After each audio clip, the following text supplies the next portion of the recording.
स्थानीय रुद्र मैदान पर राष्ट्रीय स्वयंसेवक संघ का युवा सम्मेलन आयोजित हुआ। सम्मेलन में गाडरवारा, तेंदुखेड़ा, साईखेड़ा खंड से आए स्वयंसेवकों व युवाओं के साथ बड़ी संख्या में नागरिकों की उपस्थिति रही। यह सम्मेलन संघ के शताब्दी वर्ष कार्यक्रमों की श्रृंखला के अंतर्गत आयोजित किया गया। विभिन्न खंडों से आए स्वयंसेवकों ने शारीरिक व्यायाम एवं खेल गतिविधियों में सहभागिता कर अनुशासित जीवन और उत्तम स्वास्थ्य के महत्व को आत्मसात किया। संघ द्वारा घोषित पंच परिवर्तन विषय पर सकारात्मक एवं विचारोत्तेजक चर्चा हुई।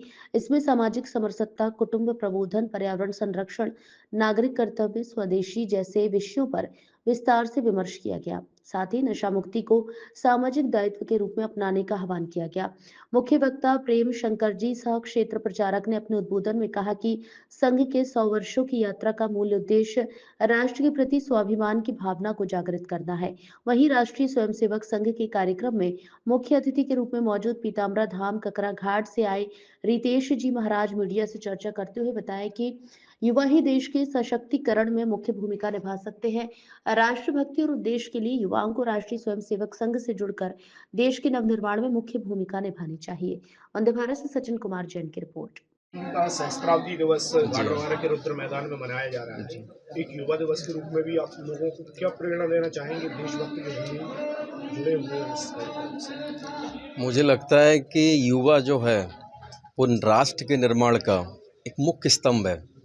हम लोग कहते हैं कि भाई हमारे घर में जो माता पिता या हमारे जो बुजुर्ग होते हैं उनको हम कहते हैं कि भाई घर की छत हैं। वो पितरों का आशीर्वाद, घर के बड़ों का आशीर्वाद को हम घर की छत की तरह मानते हैं। बस उस घर का पिलर कौन है? उस घर के जो पिलर हैं वो युवा हैं। पर अगर उन युवाओं में उस देशभक्ति के प्रति जागृति, देशभक्ति के प्रति लगाव और जीवन में अनुशासन अगर आएगा तो मुझे लगता है कि एक हम सफल राष्ट्र का निर्माण और अच्छे से कर पाएंगे, जैसे राष्ट्र को हम देखना चाहते हैं। हम लोग देखते हैं कि हमारे अंदर जो है, हम जब बड़े होते हैं, जब युवा होते हैं, तो हम अपनी अंदर अपनी जिम्मेदारियों का अनुभव करते हैं कि भाई हमारे अंदर जिम्मेदारियां आ चुकी हैं।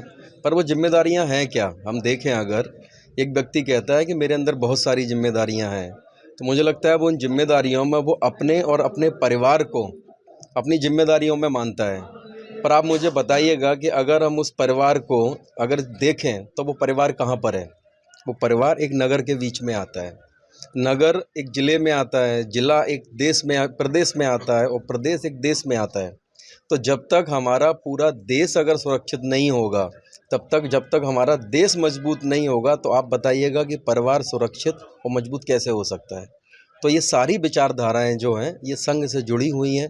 इसलिए जब तक हम इन विचारधाराओं से नहीं जुड़ेंगे तब तक मुझे लगता नहीं है कि हम एक अच्छे राष्ट्र का और मजबूत स्तंभ का निर्माण कर सके हैं। तो इसीलिए मैं सभी युवाओं से कहूँगा कि इन अच्छी विचारधाराओं से जुड़कर अच्छे राष्ट्र का निर्माण करें और इन विचारधाराओं से जुड़े रहें।